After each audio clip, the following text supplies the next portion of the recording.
Marilah sama-sama kita mulakan pengajian kita pada malam ini dengan bacaan Ummul Kitab Al-Fatihah. A'udzu billahi minasyaitonir rajim. Bismillahirrahmanirrahim. Alhamdulillahi rabbil alamin. Arrahmanir rahim. Maliki yaumiddin. Iyyaka na'budu wa iyyaka nasta'in. Ihdinas siratal mustaqim. Siratal ladzina an'amta 'alaihim ghairil maghdubi 'alaihim waladdallin. Amin. A'udzu billahi as-sami'il 'alim minasyaitonir rajim. Bismillahirrahmanirrahim. Alhamdulillahi rabbil alamin wa bihi nasta'in 'ala umuri dunya waddin. Wala 'udwana illa 'alal zalimin. Wassalatu wassalamu 'ala asyrafil anbiya'i wal mursalin. Sayyidina Muhammad wa ala alihi wa sahbihi ajma'in. Subhanaka la ilma lana illa ma 'allamtana innaka antal alimul hakim. Rabbi syrah li sadri wa yassir li amri wa hal 'uqdatam min lisani yafqahu qawli. Nawaitu 'ilma wa ta'lim wan nafa wal intifa' wal mudzakarah wa tazkir wal ifat wal istifadah والحث على تمسك بكتاب الله وبسنة رسول الله صلى الله عليه وسلم والدعاء للهدي ودلال الخير ابتغاء وجه الله ومرضاته وقربه وثوابه آمين آمين يا رب العالمين. أما بعد. Alhamdulillah, tuan-tuan muslimin muslimat, para alim ulama, pertama dan selamanya marilah sama-sama kita merafakkan syukur Allah Subhanahu wa taala. Dan pada malam ini kita sama-sama dapat menunaikan solat fardu maghrib secara berjamaah. Seterusnya kita menyambung siri pengajian hadis kita pada malam ini, insya-Allah. Dan mudah-mudahan segala apa yang kita belajar, yang kita kongsikan pada malam ini, mudah-mudahan mendapat manfaat dan dirahmati Allah Subhanahu wa taala.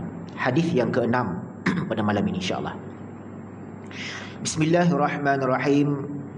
An Abi Abdullah An-Nu'man bin Bashir radhiyallahu anhuma qala سمعت رسول الله صلى الله عليه وسلم يقول إن الحلال بين وإن الحرام بين وبينهما متشابهات لا يعلمهن كثير من الناس فمن اتقى الشبهات استبرأ لدينه وعرضه ومن وقع في الشبهات وقع في الحرام كالراعي يرعى حول الحمى يوشك أن يرتع فيه ألا وإن لكل ملك حما ألا وإن حمى الله محارمه ألا وإن في الجسد مضغة إذا صلحت صلح الجسد كله وإذا فسدت فسد الجسد كله ألا وهي القلب. Rawahu Bukhari wa Muslim. Hadis yang ke-6 daripada himpunan 40 hadis yang disusun oleh Imam An-Nawawi rahimahullahu taala di bawah tajuk halal dan haram.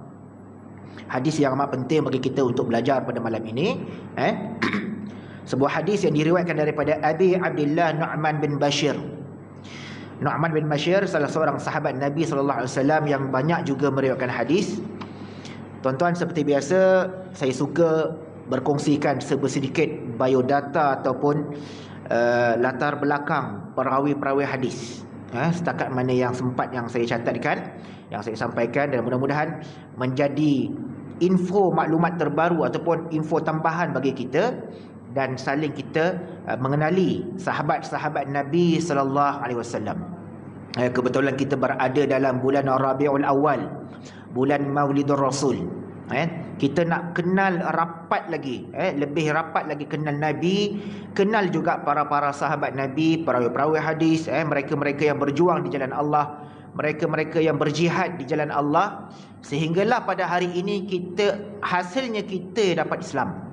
Hasilnya kita beriman.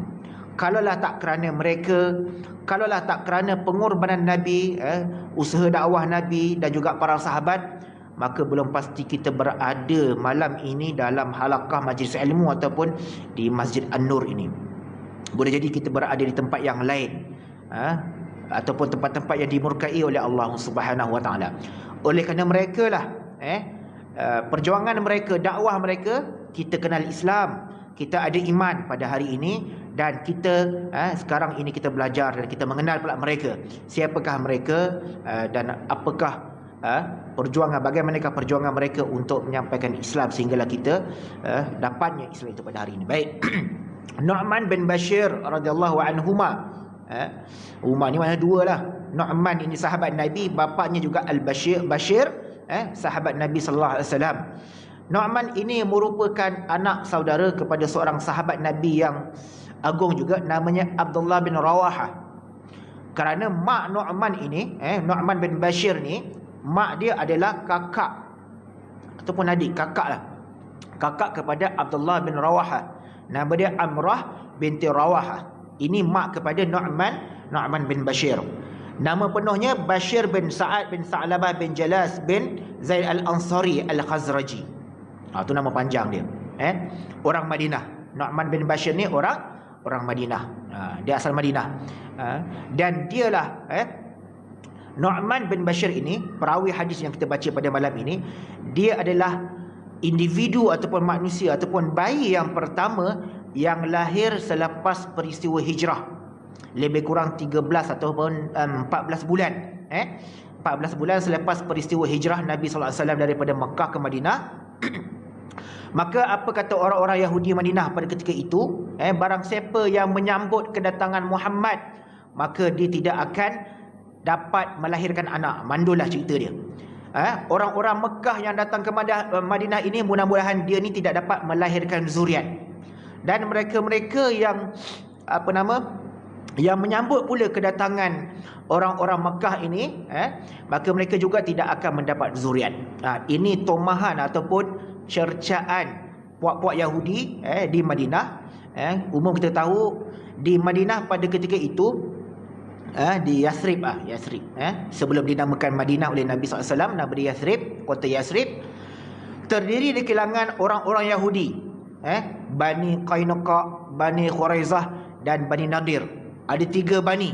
Tiga-tiga ni puak-puak Yahudi belaka. Mereka ini adalah puak ataupun orang asal, orang tempatan di Madinah. Dan bila mana Nabi hijrah daripada Mekah ke Madinah, maka dia menyumpah Nabi. Dia menyumpah para sahabat yang hijrah daripada Mekah ke Madinah tu, dia kata, mudah-mudahan kamu ini semua tidak akan mendapat zuriat. Maka ditakdirkan oleh Allah Subhanahu wa taala, Allah nak menjawab balik, nak menunjukkan kekuasaannya, menjawab balik, orang-orang Mekah yang berhijrah ini, mereka bukan tidak dapat zuriat, malah zuriat mereka, rezeki mereka berlipat kali ganda, melimpah ruah lagi. Jadi buktinya bayi yang pertama dilahirkan oleh Amrah binti Rawaha, kakak kepada ataupun saudara perempuan kepada Abdullah bin Rawaha, maka lahirlah anaknya bernama Nu'man bin Bashir radhiyallahu anhuma. Ni sahabat dia ni. Baik. Jadi dia adalah bayi yang pertama, bayi yang pertama yang lahir dalam peristiwa selepas peristiwa hijrah. Di sahabat Nabi yang juga banyak meriwayatkan hadis, tapi tak banyak macam Abu Hurairah. Abu Hurairah meriwayatkan hadis 5374 buah hadis Abu Hurairah. Tetapi Nu'man bin Bashir banyak juga, tapi tak sampai ribu-ribuan, hanya 114 buah hadis. Tapi bila hadis ini kita baca qala sami'tu Rasulullah sallallahu alaihi wasallam yaqul, aku telah mendengar Rasulullah sallallahu alaihi wasallam bersabda. Maknanya ketika itu Nu'man bin Bashir duduk dalam kuliah Nabi. Tak kira lah ketika itu kuliah maghrib ke, kuliah asar ke, sebab Nabi dia ada pengajian halakah ilmu dia bersama dengan para sahabat. Jadi Nu'man bin Bashir ini dia dengar secara langsung. Dia dengar secara langsung, mana kata dia duduk dalam majlis Nabi. Apa Nabi kata? Kita tengok pada matan hadis, innal halala bayyinun wa innal harama bayyinun. Sesungguhnya halal itu jelas, nyata, jelas hukumnya.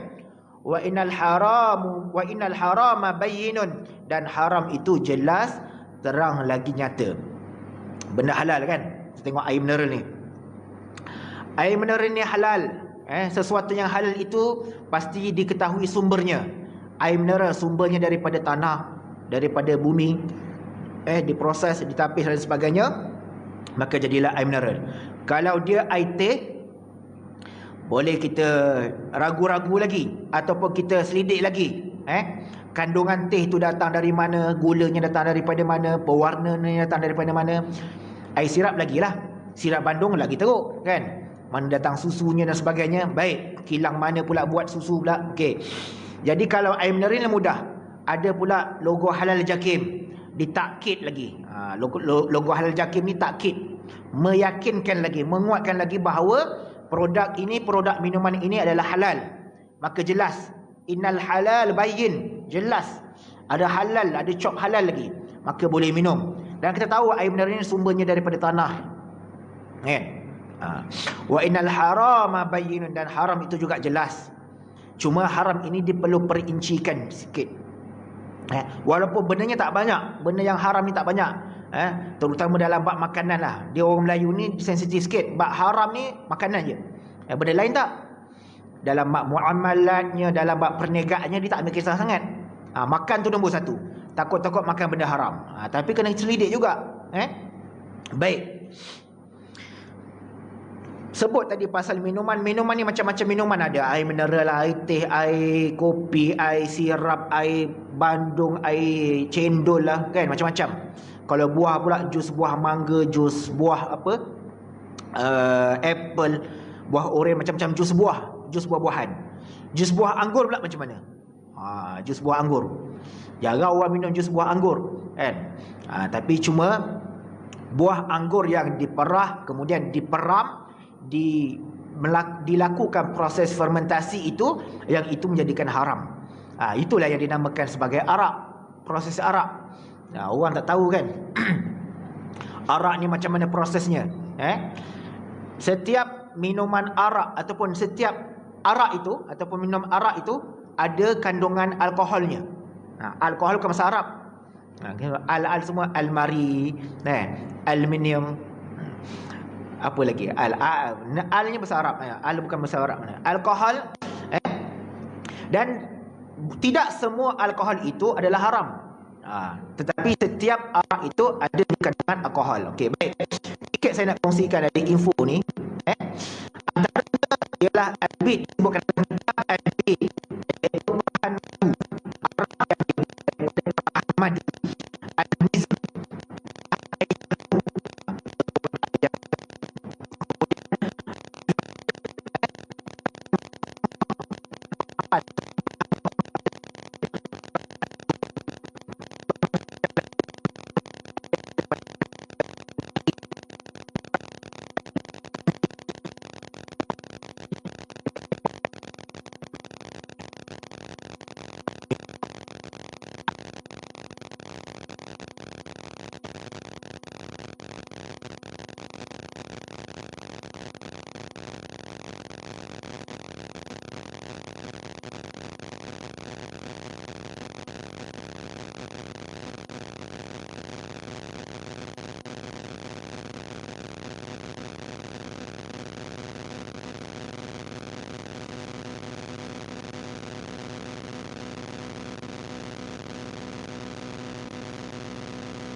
haram.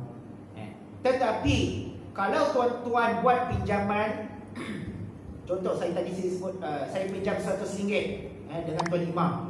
Kemudian dalam perjanjian tu saya akan bayar juga dengan jumlah yang sama RM100. Jadi bila saya bayar RM100 pada Tuan Imam, jadi saya bayar balik pinjaman saya tu, hutang saya tu pada Tuan Imam.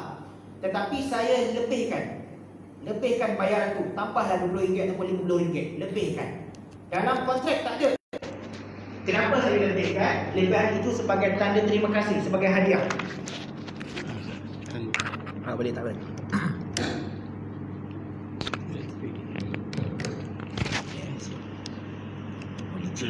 Berkenan. Okey.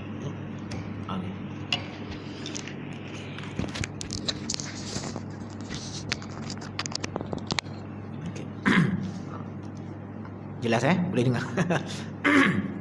Baik, saya pinjam RM100 dan perjanjian antara saya dengan Tuan Imam tadi, saya akan bayar balik dengan jumlah yang sama RM100.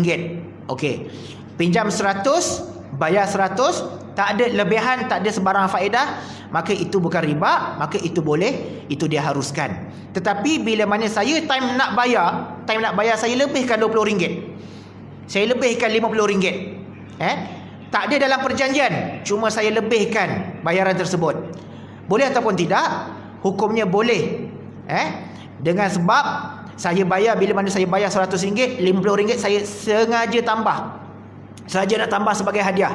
Dulu masa terdesak nak pakai duit, minta tolong orang, tak ada orang lain nak tolong, kecuali Tuan Imam saja nak sudi nak tolong. Dia pun bagilah RM100. Jadi sebagai tanda terima kasih, bila mana saya dah ada duit balik, saya bayar RM100 yang pokoknya ataupun yang asal hutang tu, pinjaman tu, dan saya lebihkan tu. Lebihan itu tidak dinamakan riba kerana tidak masuk dalam perjanjian. Tuan Imam pun tak tahu yang saya nak bayar lebih. Dia pun tak tahu. Tak ada perjanjian pun, kita tak ada deal apa-apa pun. Memang pinjam 100 bayar 100 tu je cukup. Pinjam RM10 bayar RM10 je, bukan bayar RM15, tak. Tapi saja bayar lebih itu sebagai tanda terima kasih, itu diharuskan. Saya tambah lagi tuan-tuan, kalau pinjam dengan bank pula macam mana? Dalam pinjaman bank kalau tuan-tuan pinjam RM100,000, tuan pinjam RM100,000, takkan bank nak minta tuan-tuan bayar balik dekat bank dengan jumlah yang sama RM100,000, tak. Takkan mungkin, mana ada bank dalam dunia pinjam 100 bayar 100, tak. Bank berniaga, dia pun ada bangunan, ada staff, ada kaki tangan, ada fasiliti ataupun ada utilities yang dia nak bayar, kan, yang nak ditanggung, dia ada liability dia. Jadi dia bagi pinjam pada kita RM100,000 tu adalah dalam bentuk perniagaan, dia meniagakan balik. Maka sudah pasti bila kena bayar balik bukan RM100,000, mungkin boleh jadi RM130,000 ataupun mesti akan lebih daripada jumlah pinjaman kita yang asal. Maka dalam perbankan Islam, maka dia tak dinamakan sebagai pinjaman. Nak keluarkan daripada masalah riba ini, dia tukarkan daripada pinjaman kepada pembiayaan. Tuan-tuan pergi bank Islam, bank Islam tak ada pinjaman, tapi yang ada pembiayaan. Macam mana tuan-tuan? Tuan-tuan nak beli kereta harga RM100,000, kereta H, contohlah H. H ni macam-macam lah, kan. Tuan-tuan nak beli kereta H, harganya RM100,000. Tuan-tuan tak ada duit cash, tuan-tuan pergi bank. Bila pergi bank buat pinjaman, bank kata saya tak ada bank sekian-sekian ni tak ada produk pinjaman, tak ada produk ataupun tak meminjamkan duit. Tetapi bank boleh tolong biaya atau beli, kan. Jadi macam ni cara dia? Bank akan belikan kereta kita kepada penjual kereta ataupun kedai kereta. Kemudian bank akan jual balik kepada kita. Ini dia punya teknik dia ataupun helah dia untuk nak mengelakkan kita terjebak daripada perkara riba yang haram ni. Kalau sebelum ni bank bagi pinjam ke duit kat kita bayar dekat kereta, itu pinjaman. Lepas tu kena bayar balik. Jadi bila kita bila kita nak beli kereta, nak buat pinjaman dengan bank, bank tak bagi pinjaman, bank bagi pembiayaan. Maka pembiayaan itu dinamakan sebagai qardul hasan. Dalam sistem perbankan Islam dinamakan sebagai qardul hasan. Pinjaman yang baik. Tonton kalau belajar keuangan Islam, dia adalah term-term tu. Al-wadi'ah, al-murabahah, baik bisaman ajil, baik assalam, apa lagi? Qardul hasan. Ini term-term ataupun nama-nama dalam perbankan ataupun dalam keuangan Islam. Kalau kita belajar detail, kita akan faham lah, term-term kita akan jumpa lah.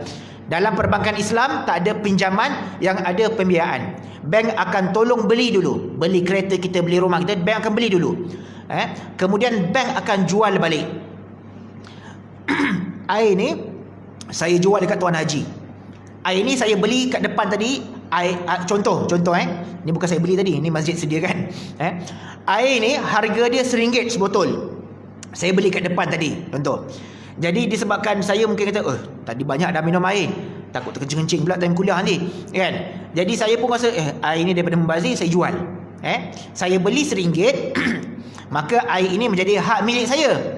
Nak minum boleh, nak siram pokok bunga boleh, nak basuh tangan boleh, apa saja boleh, sebab hak milik saya. Nak jual pun boleh. Maka saya jual dengan Tuan Haji RM2. Tuan Haji pun beli air mineral ni dengan harga RM2. Boleh tak boleh? Boleh lah. Hak saya nak jual. Maka saya untung RM1. Modalnya RM1, untungnya RM1. Dapat RM2 kan? Begitu juga bank, dia beli kereta tu, dia beli dulu, kan? Bank nak jual pada siapa, hak dia lah. Bank jual balik pada kita, pada pelanggan. Jadi bank tu belikan dulu kereta kita dengan harga RM100,000, kemudian dijual balik dengan harga RM150,000. Itu dinamakan sebagai pembiayaan. Bolehlah macam tu. Cara kona kat situ. Pada pembiayaan. Baik. Ini adalah kaedah dalam keuangan Islam untuk nak mengelakkan daripada terjebak dengan riba. Baik. Riba ad-duyun, riba hutang tadi Yang pertama tadi riba al-qard. Kita pinjam 100, kalau bayar lebih daripada 100 itu dinamakan sebagai riba. Yang kedua dinamakan sebagai riba al-jahili. Dalam bab hutang tadi, jenis yang kedua adalah riba al-jahili. Belum isyak ke? Baik. Riba al-jahili ni macam mana? Dalam perjanjian, saya berjanji nak pinjam RM100 dengan Tuan Haji tadi, dalam masa seminggu. Janji pinjam RM100, nak bayar balik dalam masa seminggu. Tiba-tiba bawa pada minggu kedua, minggu ketiga, saya hilangkan diri. Tuan Haji nak pakai duit, kan? Nak pakai duit. Walaupun RM100, tapi saya bawa lagi. Bukan bawa lagi, cuma saya melewatkan. Lah sekali hujung bulan baru jumpa balik Tuan Haji. Tuan Haji minta maaf lah, baru dapat duit ni. Dalam perjanjian, pinjam RM100 kena bayar dalam masa seminggu. Tapi saya bayar dalam masa sebulan. Dah lebih dah seminggu, sebulan. Kemudian bila kena sebulan, Tuan Haji, ini kalau dah bayar lewat ni kena cas ni. Tuan Haji pun tekan saya, dia kata bayar RM150. Sebab lewat bayar, kita punya perjanjian seminggu. Bila lewat bayar, awak kena bayar RM150. Jadi bila melebihi tempoh dan kena bayar denda ataupun penalti tu, sebab lewat bayar, maka yang lewat bayar itu dinamakan sebagai riba. Denda lewat bayar itulah yang dinamakan sebagai riba. Baik, jelas tuan-tuan okey. Riba al-buyu' yang kedua, riba jual beli. Saya cerita ringkas je. Riba al-buyu' dalam bab jual beli, yang melibatkan item-item ribawi. Yang melibatkan item-item ribawi maksudnya item-item seperti mata wang ringgit, emas, perak, makanan asasi manusia seperti tamar, beras, gandum, dan sebagainya. Kalau benda lain tak dinamakan sebagai item ribawi. Dan jenis yang pertama, item ribawi ataupun riba al-buyu' ini dinamakan sebagai riba an-nasi. Riba an-nasi ini macam mana? Iaitu urusan jual beli yang melibatkan jual beli antara item yang berlaku secara bertangguh dan tidak serentak. Contohnya, saya membeli emas secara bertangguh ataupun beli emas secara kredit, secara berhutang. Maka hukumnya adalah haram. bayar dulu, emas dapat kemudian. Ataupun emas ambil dulu, bayar kemudian. Hukumnya adalah haram. Banyak sekarang orang buat kutu emas. Jaga-jaga tuan-tuan, selidik balik. Tanya balik pakar-pakar kewangan Islam, boleh ataupun tidak. Cek balik dia punya item, cek balik dia punya polisi ke apa benda semua yang melibatkan dengan sistem yang tuan-tuan masuk tu, kutu emas. Tetapi pada dasarnya hukumnya adalah haram bila mana jual beli emas secara bertangguh. Sama ada bayaran tertangguh ataupun emasnya tuan-tuan dapat secara bertangguh. Bayar dulu emas kemudian, ataupun bayar dapat emas dulu bayar kemudian. Macam itulah. Dia tak serentak. Yang boleh tuan-tuan beli hari ini, bayar full hari ini, dapat hari ini. Itu asas dia. Dan yang kedua dalam riba al-buyu' ini ialah dinamakan sebagai riba al-fadl. Riba yang melibatkan jual beli ataupun pertukaran item ribawi yang sama jenis, yang mana berlaku antara berat dan kuantitinya pula tidak sama. Barang sama jenis tapi kuantiti dan juga berat tak sama. Contohnya, jual beli emas 15 gram, ditukarkan dengan emas dengan timbangan 10 gram. Emas 15 gram tukar dengan emas 10 gram. Kan tak sama berat tau. Item sama, emas dengan emas, tetapi beratnya berbeza. Ataupun beras. Saya bawa 5 kampit beras. Saya bawa 5 kilo. Saya bawa 5 kilo beras jasmin. Bolehlah. Beras 5% hancur. Beras yang grade C ke grade B ke grade C. Beras biasa yang kita makan tu, beras biasa tu. Tapi timbangan ni berat dia sama 5 kilo. Tukar dengan Tuan Haji, contoh, Tuan Haji lagi kena, kan? Tukar dengan Tuan Haji. Tuan Haji bagi kat saya beras 5 kilo juga. Tapi beras yang Tuan Haji bagi adalah beras basmati Mongol, Faiza ke apa ke yang panjang tu. Beras basmati. Kan kualiti tak sama. Beratnya sama, tapi kualiti pula tak sama. Tuan Haji dapat beras daripada saya, beras 5% hancur. Beras yang murah punya, yang banyak ulat, banyak apa. Basuh-basuh 3-4 kali barulah jernih balik air itu kan. Saya pula dapat beras daripada Tuan Haji tu panjang-panjang tu, kan.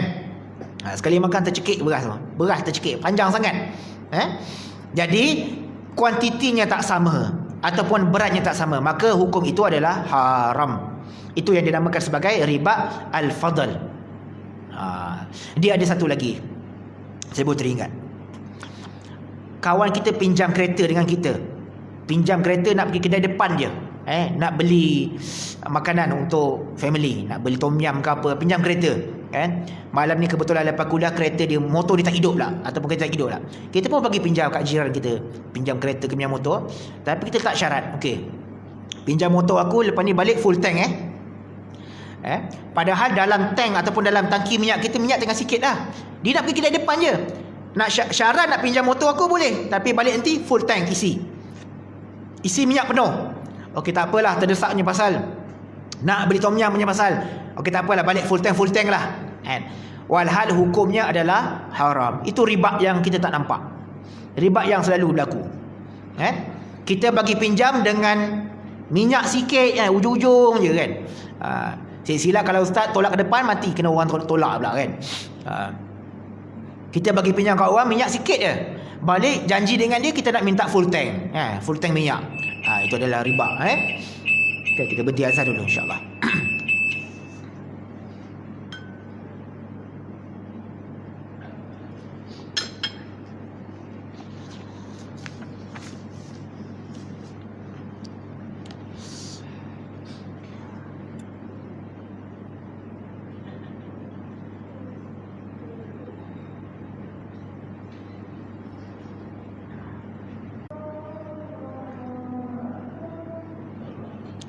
Allahu akbar.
sallallahu alaihi wasallam salatul qa'imah ati sayyidina Muhammad sallallahu alaihi wasallam innaka la tukhfi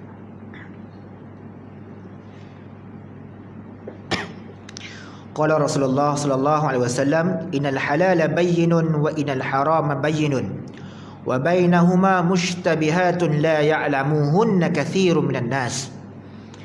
Halal itu jelas dan haram itu jelas, dan di antara kedua-duanya itu adalah mushtabihatun ataupun perkara-perkara yang diragu-ragukan. La ya'lamuhunna katsirun nas, dan kebanyakannya manusia tidak mengetahui sama ada yang ragu itu, yang mushtabih ataupun yang syubhah itu, sama ada ia haram ataupun ianya halal.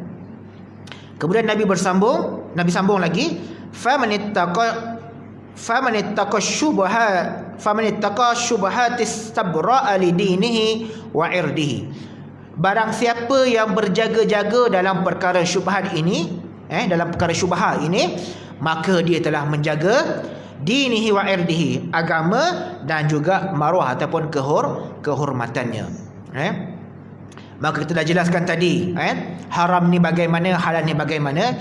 Maka yang samar-samar, yang tak ada kepastian, yang ragu-ragu, yang was-was, itu adalah perkara syubhah. Tapi barang siapa yang berjaga-jaga ataupun yang menjaga, mengelak daripada perkara syubhah ini, maka dia telah menjaga agamanya dan juga kehormatannya ataupun maruahnya. Tak tahu, tengok ada halal ke tak ada halal. Nampak warna lain macam, kan?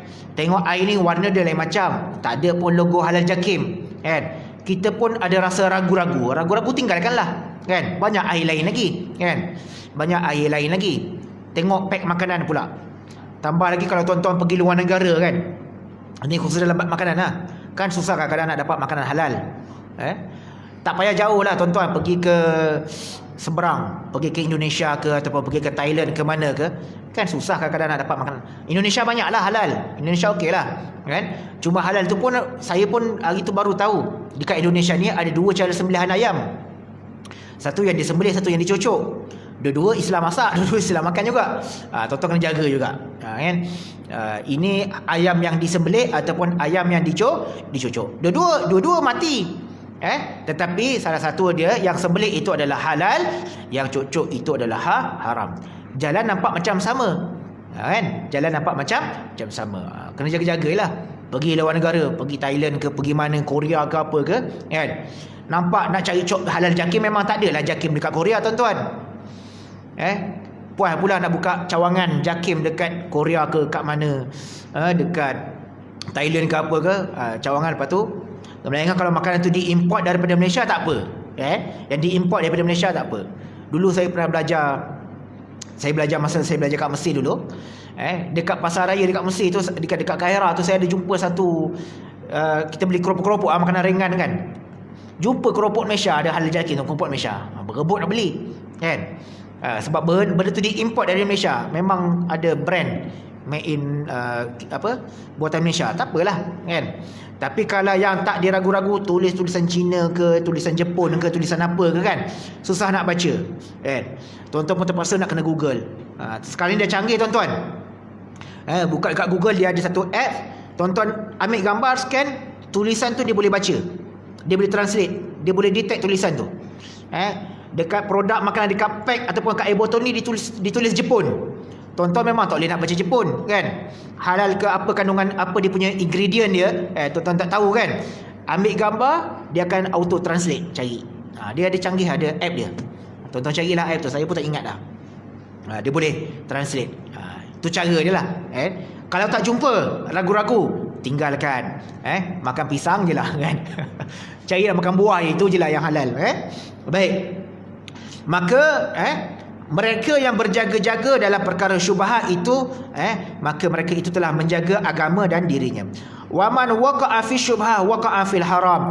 Dan barang siapa yang terjerumus, terjatuh, terjebak dalam perkara yang syubhah, belum haram lagi, baru terjebak dalam perkara yang syubhah, maka sesungguhnya dia telah terjebak dalam perkara yang haram. antara halal dan haram, duduk tengah-tengah ni, halal jelas, haram jelas. Yang duduk tengah-tengah ni adalah syubhah, samar-samar, ragu-ragu. Tetapi yang syubhah ini dia lebih cenderung kepada haram. Tak ada yang benar syubhah ini cenderung kepada halal, tak. Bila ragu-ragu dia duduk tengah-tengah ni, dia akan lebih kepada haram. Waman waqa'a fi syubhati waqa'a fil haram. Barang siapa yang terjatuh ataupun terjerumus dalam perkara yang syubhah, maka dia telah termasuk dalam perkara yang haram. Kena jaga tuan-tuan. Beli baju Melayu nampak kain licin cantik je. Orang lelaki lah ni baju Melayu, perempuan tak apa. Antara kain satin dengan kain sutera. Orang lelaki haram memakai sutera. Tetapi mungkin zaman sekarang ni dah macam-macam campuran. Tak dapat nak bezakan antara satin dengan sutera. Ke satin tu sutera? Saya tak tahulah, kena tanya orang perempuan. Tapi yang saya faham, satin itu bukan sutera. Sutera di lain, satin di lain. Sutera dipanggil apa? SILK, kan? Itu sutera. Orang lelaki haram memakai sutera. Beli baju Melayu nampak kilat cantik, kalau satin boleh, tak ada masalah. Tapi kalau dibuat daripada sutera, hukumnya adalah haram. Tak tahu satin ke sutera ke apa, itu syubhah tu. Samar-samar, la ya'lamuhunna katsirun minan nas. Tak tahu nak apa nama, identify, nak kenal pasti sama ada kain ini adalah kain sutera ataupun kain satin. Maka tinggalkanlah, itu lebih baik. Pakailah kain cotton, baju Melayu kain cotton, jadilah, kan. Contoh, itu contoh. Wa man waqa'a fi syubha waqa'a fil haram karra'i yar'a haula al-hima. Barang siapa yang terjebak dengan perkara yang syubhah, maka dia telah terjebak dalam perkara yang haram, seperti pengembala yang mengembalai kambing yang termasuk dalam kawasan larangannya.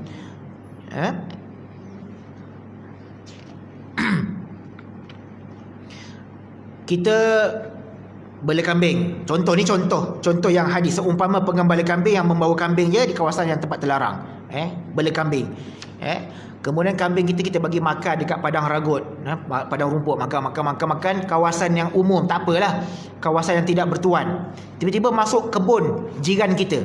Pergi kambing kita, lembu kita masuk kat jiran, masuk dekat kebun jiran kita. Itu yang dinamakan syubhah. Beri ragu-ragu. Kita main lepas gitu ke, tak tahu dia ni makan rumput kat mana. Tanah lapang ke, tempat umum, tempat awam ke, ataupun dia pergi makan dekat kebun orang lain. Habis pokok bunga, pokok rambutan, pokok apa semua disapu habis, kan? Itu ibaratnya. Binatang gembalaannya ataupun ternakannya itu masuk dan memakan rumput-rumput yang ada di dalamnya. Maka ketahuilah setiap raja itu, setiap pemilik itu ada kawasan larangan masing-masing. Jadi dan ketahuilah bahawa sesungguhnya kawasan larangan Allah itu adalah perkara-perkara yang telah diharamkan.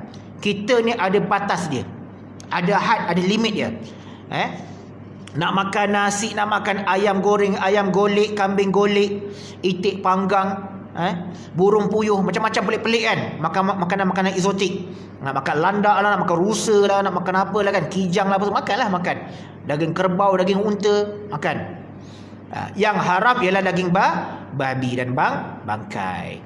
Innama harrama alaikumul maitata waddama walahmal khinzir. Dia haramkan kamu makan bangkai, dam, darah dan juga lahmal khinzir, daging babi. Sebut daging khinzir orang tak geli, sebut babi jelas dia dengar, takut dengan babi dia, kan. Khinzir mungkin lembut sangat. Sama juga dalam minuman, arak je haram, yang lain halal. Teh O, teh beng, teh ais, teh ais, Milo ais, kopi O, kopi jantan, kopi janda, semua halal. Minumlah tuan-tuan. Tak ada masalah. Arak je jangan minum. Baik. Wa inna fil jasadi mudghatan idza salahat salahal jasadu kulluh wa idza fasadat fasadal jasadu kulluh ala wahyal qalb. Dan ketahuilah oleh kamu, di dalam tubuh manusia ini ada segumpal darah ataupun seketul daging. ada seketul daging, dan jika ia baik, maka baiklah keseluruhan jasadnya. Maka sekiranya ia rosak, maka rosak pula lah keseluruhan jasadnya. Maka ketahuilah ia adalah hati. Apa kaitan hadis ni dengan hati ni berkaitan dengan halal haram ni? Nampak macam tadi kaitan. Tadi mula-mula cerita bab halal haram, masuk bab syubhah, masuk bab ternakan pula, kemudian masuk bab hati pula. Apa kena-mengena? Nabi nak menceritakan kepada kita punca rosaknya hati seorang manusia itu bermula daripada makanannya. Apa yang dia makan itu, apa yang terbit dalam hatinya itu bergantung kepada apa yang dia makan. Banyak sangat togak ataupun tonggeng minum arak, maka yang keluar daripada mulutnya adalah benda-benda yang tak baik. Cakap dusta, menipu, caci maki dan sebagainya. Sebab banyak sangat benda haram masuk dalam badan dia. Terlalu banyak sangat benda-benda yang syubhah, benda-benda yang haram dimakannya, maka menyebabkan hatinya rosak, imannya rosak, jiwanya rosak. Maka dia tidak akan jadi baik. Dia akan rosak dan merosakkan dia, merosakkan orang dia. Jadi sebab tu ada kaitan. Halal haram ini ada berkaitan dengan soal hati. Hal haram ini ada berkaitan dengan soal hati. Sebab tu Nabi sebut dalam ni, kalau baiknya hati itu, baiklah segala anggota jasad dia. Rosaknya hati itu, rosaknya jiwanya, maka rosaklah.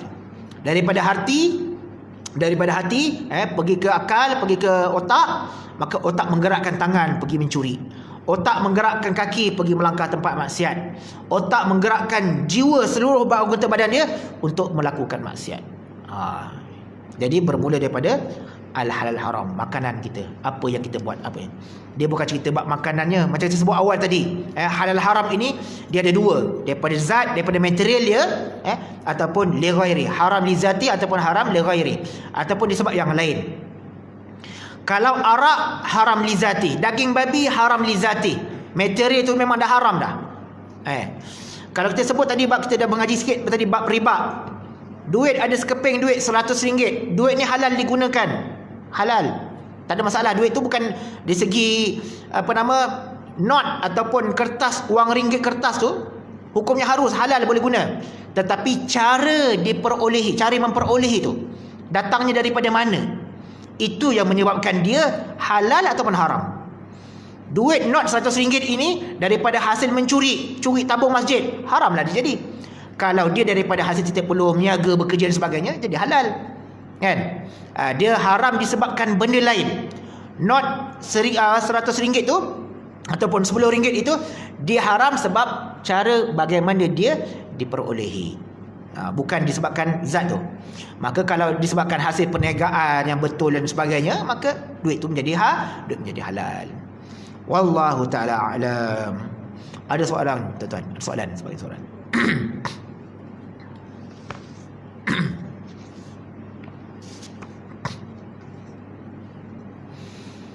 Tak ada soalan tuan-tuan? Kalau tak ada soalan, insya-Allah kita akan sambung pengajian kita pada bulan hadapan.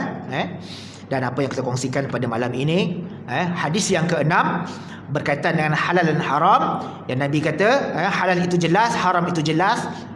Maka kita menjaga-jaga, halal itu jelas, haram itu jelas. Dan yang perlu berjaga-jaga ialah mutasyabihat la ya'lamuhunna katsirun nas. Benda yang samar-samar, yang tidak diketahui asas sumbernya, maka itulah yang menjadi mutasyabihat ataupun benda-benda yang samar, yang terjerumus, yang membawa kita kepada perkara yang haram. Mudah-mudahan Allah jauhkan kita daripada perkara-perkara syubhah, terutama lagi perkara-perkara yang haram, sama ada daripada permakanan, makanan kita, makan minum kita, pakaian kita, perniagaan kita, dan seluruh kehidupan kita dijauhkan daripada perkara-perkara yang syubhah dan juga perkara-perkara yang haram.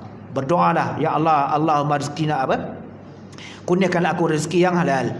Allahumma rizqna rizqan halalan tayyiban. Ya Allah, kurniakanlah rezeki kepada kami halalan tayyiban. Halal dah halalan dan nak tayyiban lah. Kenapa ada dua? Dah halal, tayyiban pula. Teh tarik, gula lebih, susu lebih, pekat gila punya. Halal minum, tapi tidak tayyiban. Sebab dia boleh mengundang penyakit. Berapa banyak kalori dalam kandungan gula yang ada dalam teh tarik tu. Dia hanya halal saja, tapi tidak thayyiban. Tu contoh dia. Teh tarik. Tuan-tuan jangan minum lah. Berpada-pada lah. Teh tarik kurang manis, okey lah. Boleh lah kategori halal dan thayyiban tu. Kurang manis. Teh tarik kurang manis. Boleh lah. Lebih baik minum teh green tea tu. Teh kosong lah. Teh macam teh Cina lah, green tea tu. Boleh detox lah, apa semua diet lah. Itu lebih baik lah. Ini bukan nak promote. Contohnya. Wallahu ta'ala alam. Aqulu qawli hadha wa astaghfirullahal azim li wa lakum. A'udzubillahi samil alim bisyaitanir rajim. Bismillahirrahmanirrahim. Alhamdulillahi rabbil alamin. Wa bihi nasta'in wa salatu wassalamu ala Rasulillah wa ala alihi wa sahbihi ajma'in. Allahumma 'allimna ma yanfa'una wa nafa'na bima 'allamtana wa zidna ilman katsira. Rabbana atina fid dunya hasanah wa fil akhirati hasanah wa qina adzaban nar. Walhamdulillahi rabbil alamin. Assalamu alaikum warahmatullahi ta'ala wabarakatuh.